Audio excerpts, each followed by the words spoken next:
I informed my wife, Emily, that my seminar ended a day earlier than planned, but I couldn't change my flight, so I'd be back on Tuesday night. She was supposed to pick me up at the airport around 6 o'clock. She expressed some frustration about me being away for another night, but said she would be delighted to see me. After thinking about it for an hour, I realized I had been away from home a lot and should prioritize my wife, with whom I've lived for 17 years. I decided to go to the airport and make an effort to change something. I almost gave up, but then noticed there was a flight to an airport near our hometown. The airport I usually use is about an hour north of our place, but the other airport was almost 2 hours to the south, and I had never used it before. I checked and found there was a flight leaving for that airport in half an hour, so I went to the counter to purchase a ticket. I was surprised at how easy it was. An hour later, I was in the air, and 3 hours later, I landed. I rented a car and expected to be home around midnight. Emily had to find a way to express her joy at my early return. I mentally listed some assumptions and smiled to myself. I decided not to call her and wanted to make my return a complete surprise. It was just before midnight when I arrived home. The house was dark and Emily's car was gone. I found it peculiar as I brought my bag inside and unpacked, wondering where she could be at this hour but deciding not to jump to conclusions. I called her cell phone and she answered on the third ring. I greeted her and pretended to check on her well-being. She informed me that it was well past midnight and she had been asleep. She assured me that she would be at the airport the next morning at 6 to pick me up. I was puzzled and curious about her being asleep but not at home. I inquired about her whereabouts, mentioning that I had tried calling our home phone but got the answering machine instead. She explained that she was in bed and that our phone didn't work, mentioning a repairman scheduled for the next day. My head was spinning as I wondered whether she was in bed upstairs. I had been unpacking in the same room and hadn't seen her. It seemed unlikely that she was blatantly lying to me, but I couldn't help but wonder why. I then informed her that I wouldn't be on the 6 o'clock flight and that I'd be staying a few more days. I promised to call her when I had the exact time and day for my return. She expressed her longing for me and asked me to come home as soon as I could. I assured her that I couldn't wait to see her and said my goodbyes. As I finished the call, I couldn't help but notice a hint of laughter in her voice. I dialed my home phone number, and it rang. Normally, I would contemplate answering the phone and having a witty conversation with myself, but I didn't have the heart to do it. I went up to our room and searched under the bed and in other hiding spots. I thought to myself, ladies and gentlemen, Elvis has left the building. I'm in sales, not rocket science.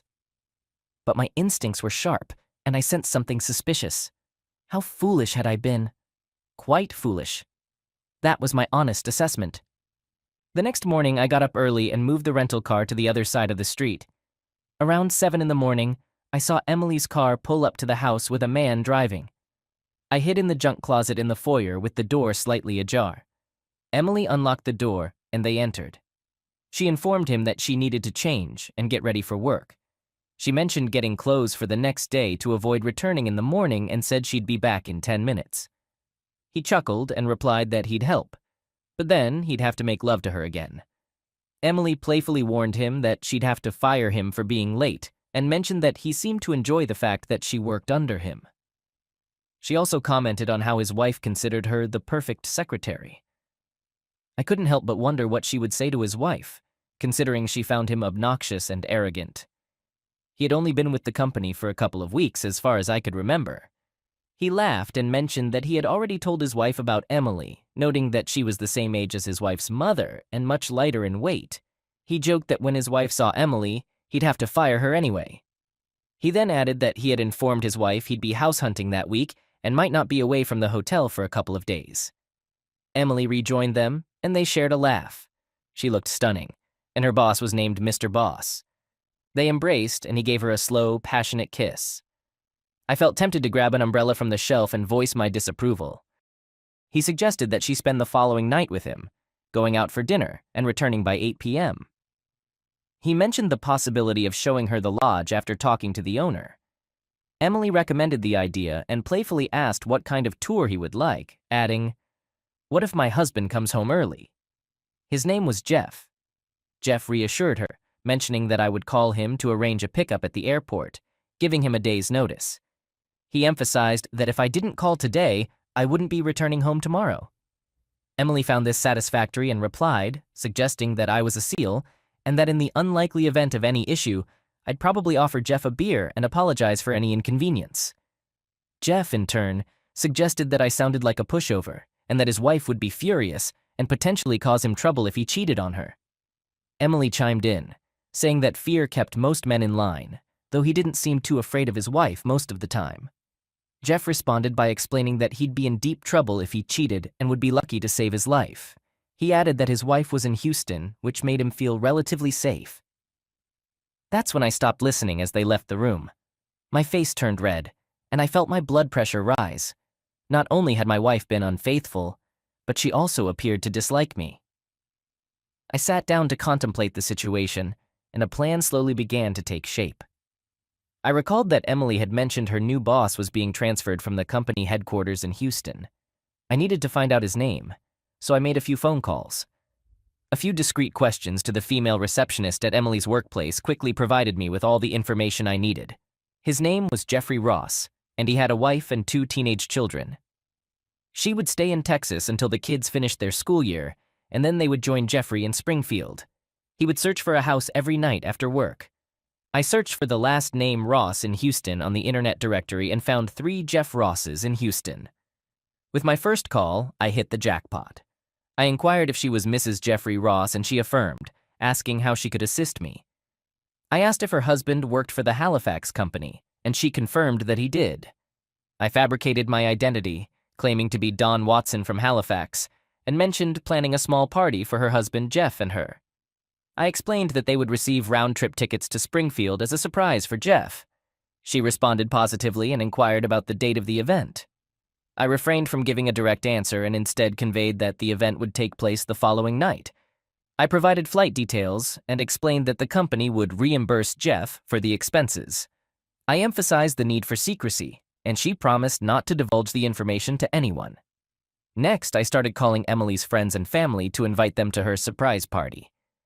I informed them that Emily had received a promotion from her boss, which warranted celebration. Everyone was pleased with the explanation and the need to keep it a secret from Emily. I asked them to arrive at our house by 7 p.m. to ensure Emily's presence. To ensure a smooth party, I contacted a local restaurant and ordered food and drinks, specifying that it should be set up on the veranda next to the living room by our pool. This was a special touch, as Emily had always wanted a party on that veranda. I left instructions for the caterers and explained that the house might be empty when they arrived, but they could set everything up on the outdoor veranda by going around the house. The next day, I arrived at the airport half an hour early. As passengers were heading to the baggage area, I approached a couple of unaccompanied women and inquired if they were Mrs. Ross. While talking to one of the women, I heard someone addressing me. She introduced herself as Mrs. Ross and asked if I was there to pick her up. I was almost speechless when I saw her. She looked like a movie star. I introduced myself as Ron and explained that my wife worked for her husband. I decided to think on my feet as she seemed a bit suspicious. I humorously mentioned that I was often told I had married an older and larger woman, but reassured her that it was just because my wife had more experience and there was more to love. She pondered this for a moment and then smiled, and I felt relieved. We collected her luggage and headed to the parking lot. When we arrived at my house at 6:30, I explained to Mrs. Ross that it was an outdoor party in honor of her husband and also a celebration for my wife's birthday. As the guests began to arrive, the caterer completed the setup and I was genuinely impressed. It looked like a top-notch party, and I hadn't realized it could be organized so seamlessly.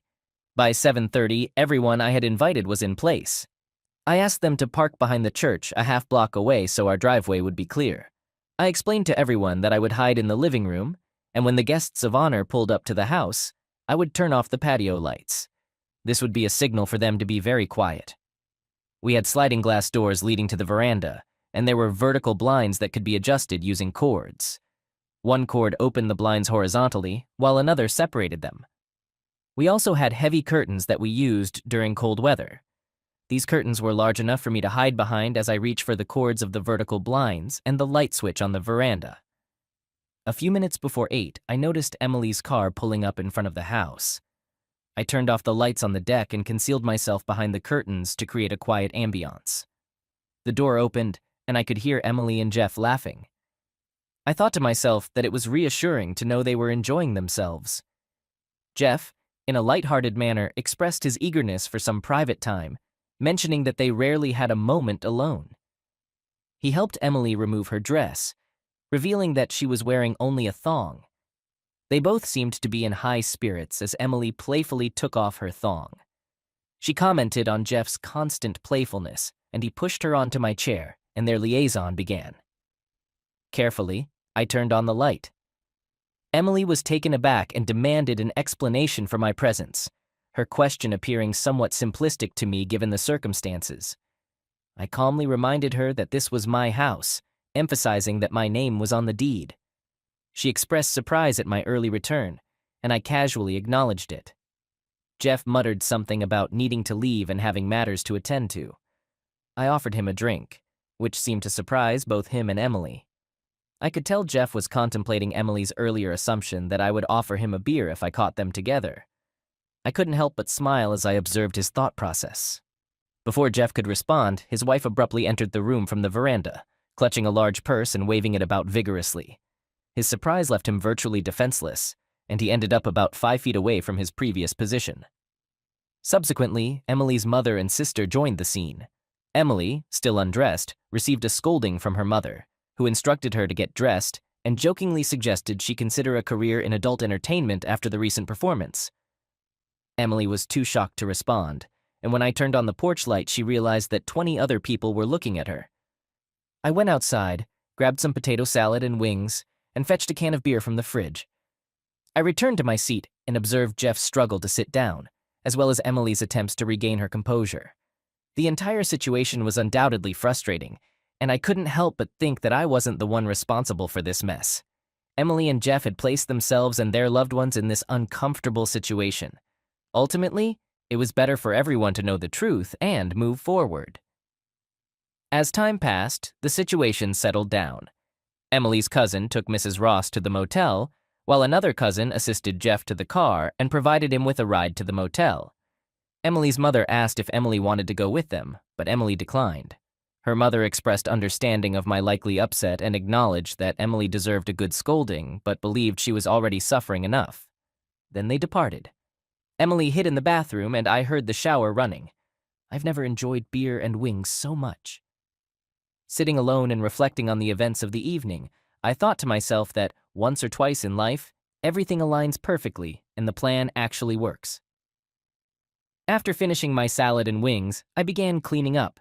Cleaning up after this crowd took quite a bit of time. I had to store the leftovers in the fridge and freezer. It was past midnight when I sat down at the table with the last beer of the evening, finally able to relax. Emily entered the room and took a seat across from me. I asked her if she was happy and if that's what she wanted. I wondered why people started forming such opinions. I questioned whether I had done anything to give them that impression, and even suggested it might have been her doing. She responded by mentioning the incident when I got caught with my boss. She wondered if anyone would think that's what promiscuous women do. Emily expressed her frustration at me for not coming to her if we had any problems instead of inviting the whole neighborhood over. I grinned and asked her if we had a problem. She continued, explaining that she never meant to be rude with me and that she never thought I would find out about my boss. She accused me of intentionally hurting her. I pointed out that hosting a surprise party for my beloved wife at our house couldn't be worse than being unfaithful outside of our marriage.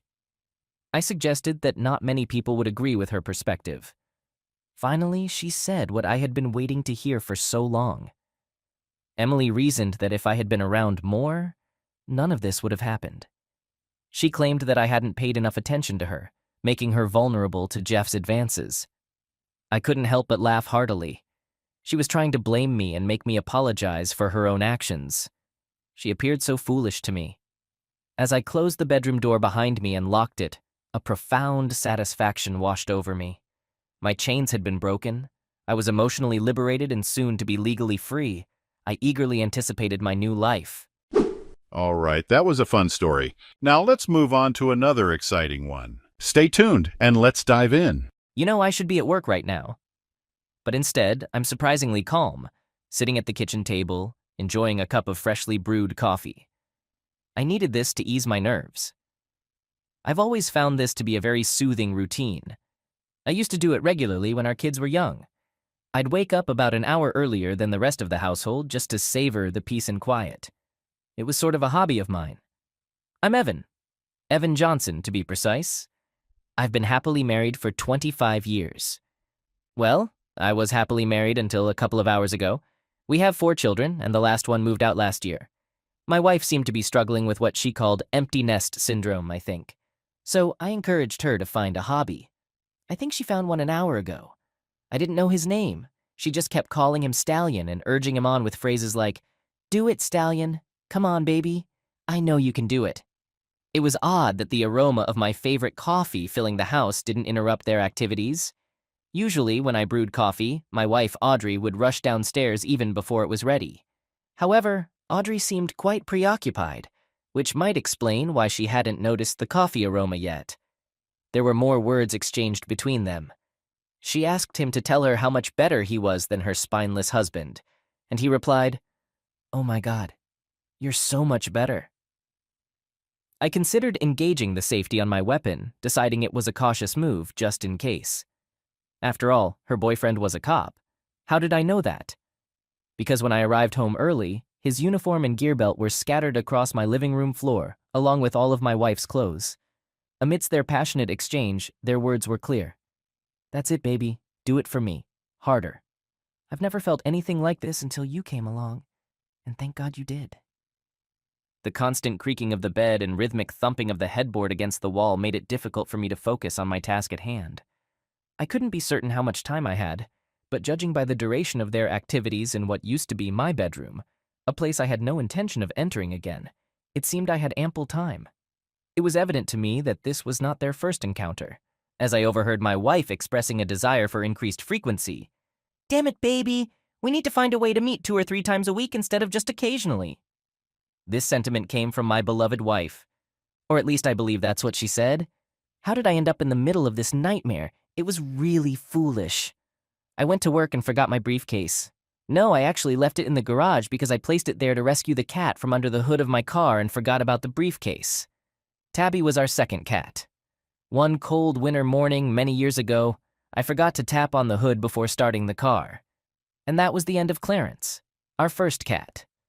There's nothing like the sound a cat makes when it gets caught in a fan belt spinning at about 1,000 revolutions per minute. Not to mention all that fur flying around. Clarence wasn't clever enough, and apparently neither was I. "You're never going to let that weakling you call your husband touch you again." "No, he'll never touch me again, I swear." My briefcase wasn't that important, so I was just going to leave it behind. But I had to visit a client who drove me straight to my house. Tack. Anyway, I turned onto my street and immediately saw a black and white police car parked out front.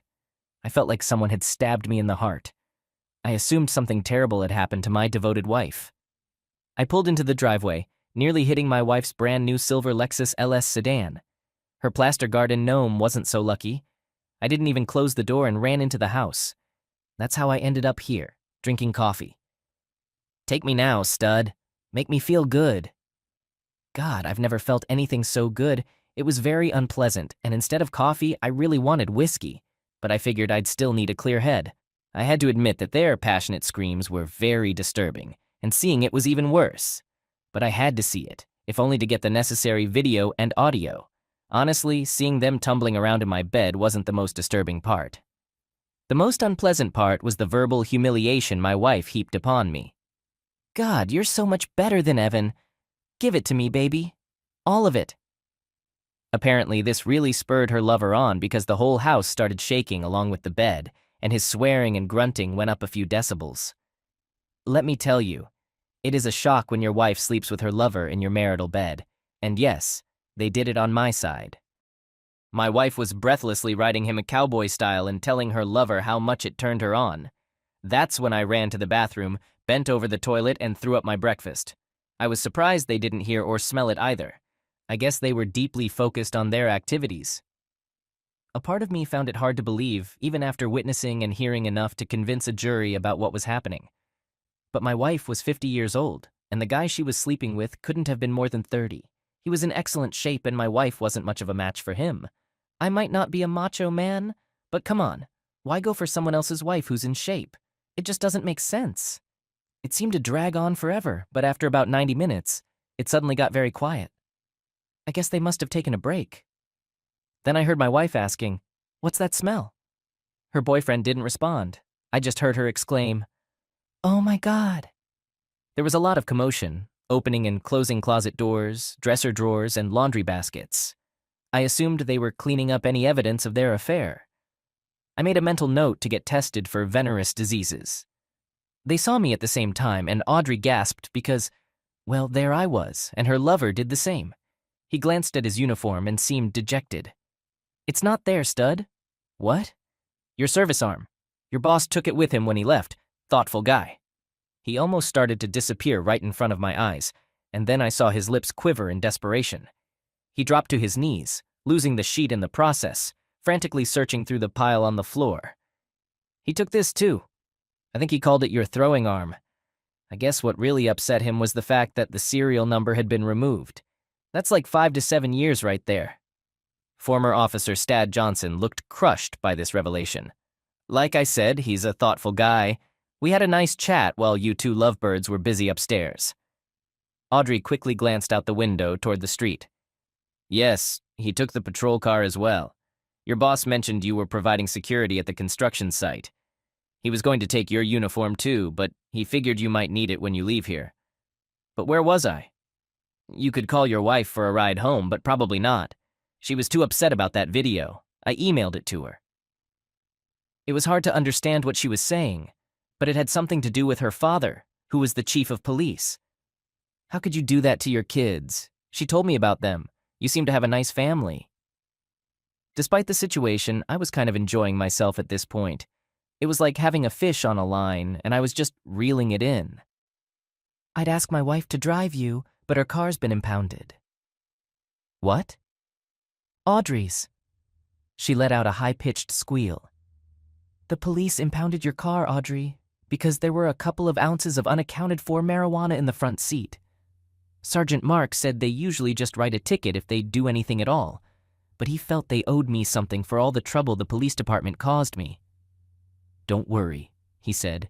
"You can probably pick up the car in a few days after they've done all their forensics." "Oh my God." At this point, she wasn't screaming. It was more like a sad moan, similar to a lonely hound howling at the moon. "Well, officer, I think it's time for you to put on your uniform and leave." So he did. After he left, my wife finally regained her speech. "Please, Evan, I love you. It didn't mean anything at all. It was just a fling or something like that. Oh man, I wish you'd told me that sooner. I was worried you loved him and were going to divorce me. Now I feel bad. I overreacted, didn't I? You know I love you." "Of course I love you, Evan. Why would you doubt that?" "Well, besides the whole infidelity thing, making love to your lover on my side of the bed and calling me a stupid idiot covered in crayon, there were a few other signs." "Oh, honey, I never actually did that. It was just bedroom talk to get us in the mood." "Wait, you said you overreacted. Evan, what did you do?" She looked annoyed. "Evan, what did you do?" Up until now, she seemed to be in shock, but now she was clearly nervous and paying close attention. "Well, I'm sorry, but just when I thought you didn't love me anymore, I sent the video to our kids. I just wanted them to see who their new daddy would be. You might have to wait a little while before you call them. They seemed upset for some reason. I thought they'd be happy for you. Well, that's what I did." "Oh my God, you didn't." I just nodded. "I forgot to mention one more thing, but you probably already know that your lover's wife works for the same company as you. I think she mentioned that she works as an executive assistant to the CEO. Don't worry, I told her not to fire you because you'll still need your job, even if you get transferred to Little Rock. When I talked to my attorney, she said that since you make more money than I do, you'll be paying me child support for a few years. She thinks it will be around $3,000 a month. I know most cheating husbands refuse to accept this, the macho type, but that won't be me. I plan to take some time off from work and go on a long fishing vacation to cope with my pain. Just like the song goes, deep-sea señorita fishing in the Gulf of Mexico." I'm not exactly sure why the lawyer requested a picture of you.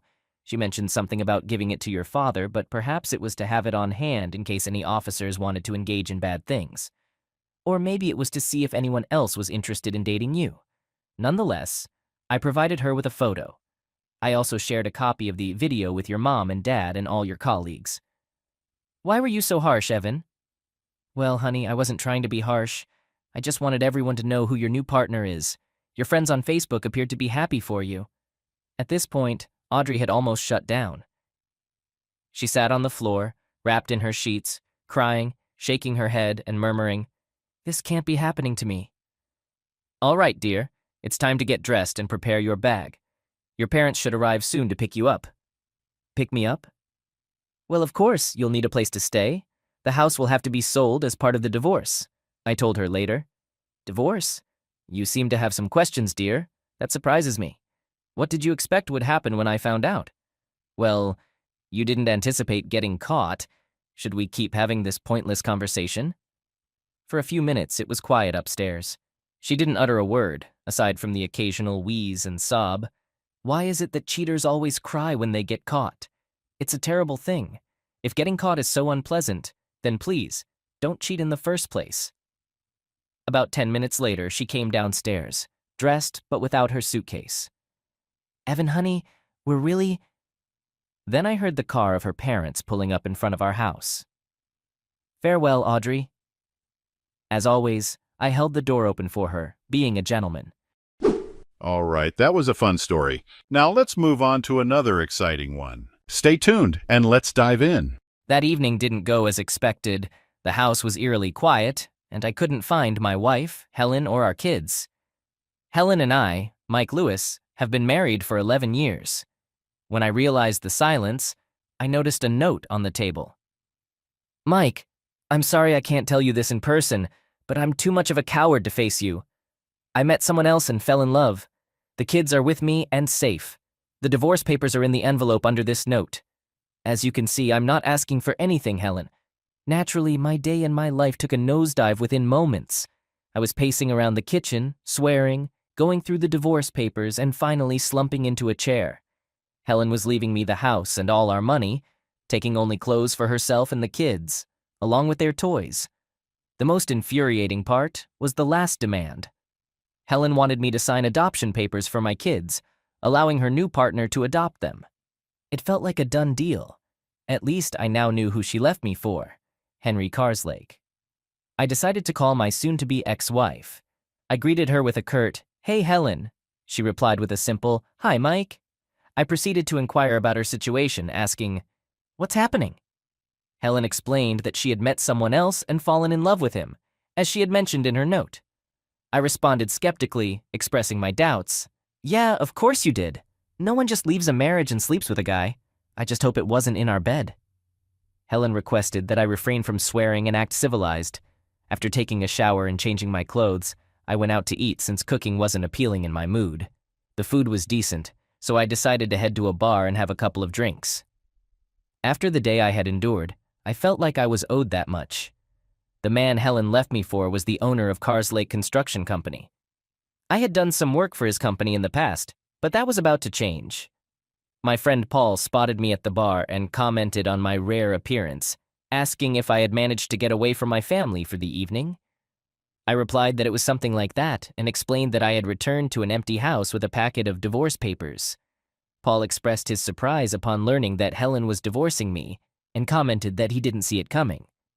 I echoed his sentiment, saying that I was equally taken aback by the turn of events. I mentioned that she had moved in with Henry Carslake, and Paul was astonished, asking if it was the same Henry of Carslake Construction. I confirmed that it was indeed the same person, and shared my suspicion that she was in love with him. Paul inquired about my plans, and I declared that I was going to give her a divorce since she didn't want anything from me. I explained that there was another form she wanted me to sign, but I had already discarded it. Curious, Paul asked about the nature of that form, and I explained that she wanted me to give the kids to him for adoption, emphasizing that it was not going to happen. Paul shook his head in disgust and made a remark about Carslake, to which I added defiantly that I had been scheduled to start working for him on Monday, but had decided to find another job instead. In the end, I signed the divorce papers, despite Helen's attempts to persuade me otherwise, and she eventually gave up. When the divorce was finalized, Chloe was 10 and Lee was 8. I wanted to get back at Carslake, but I didn't want to land in jail for it. I never showed up for work on Monday, and strangely, no one seemed to press me about it. Part of my revenge on Carslake occurred without my involvement. It stemmed from my conversation with Paul. Word got out and most local contractors refused to work with Carslake Construction. They saw how he had treated me, so they refused his projects. While Henry found other contractors, they were subpar, and the work quality suffered. After 6 months, my divorce became official. 3 months later, Helen and Govnyuk got married. I took care of the kids for a week while they went on their honeymoon. I didn't do it to help them. I just figured a week was better than the limited time I had on weekends. What bothered me was my daughter Chloe's question. "Daddy, why did you send us to live with Mom and Henry?" "What? I didn't send you. Your mother took you because she doesn't love me anymore. If it was up to me, you could have stayed here." I responded, clarifying that it wasn't my choice and that I planned to discuss it with Helen. When Helen arrived to pick up the kids, she seemed tanned and cheerful. I told Helen to stop lying and urged her to tell the kids the truth. I warned her that if she didn't, I would. I mentioned that the kids knew I didn't ask her to take them in and that I'd fight for custody if I could. Helen walked away in frustration. Life as a single man felt strange after being married for so long.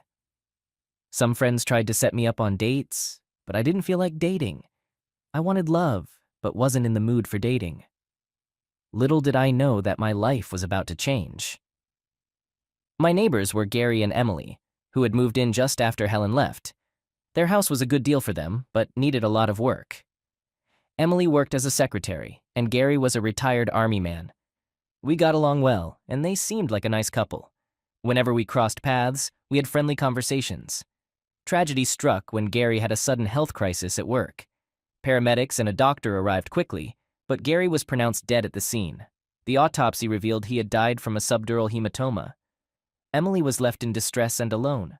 I offered her my sympathy, and since her parents were on vacation, I walked her home and poured us drinks. I listened to her as she sobbed and shared her future plans. Emily cried and fell asleep on my couch. I covered her with a blanket and slept in a chair in case she woke up during the night. The next morning, as Emily was leaving, Helen was dropping off the kids. "Good to see you're not wasting any time, Mike." "Come on, Helen. The poor woman just lost her husband." Helen glanced at me, then turned to talk to the kids. Later that day, I explained to them why Emily was leaving the house. Chloe seemed sad, and I don't think Lee fully understood. Emily later invited me to attend Gary's funeral, which I did. Thankfully, in the UK, mortgages are insured, so Emily wouldn't be left destitute. This was little comfort given her loss. Emily's parents returned from Europe and spoke to me. After the funeral, I assured them that I would look out for Emily since, apart from my coworkers, I was her only friend.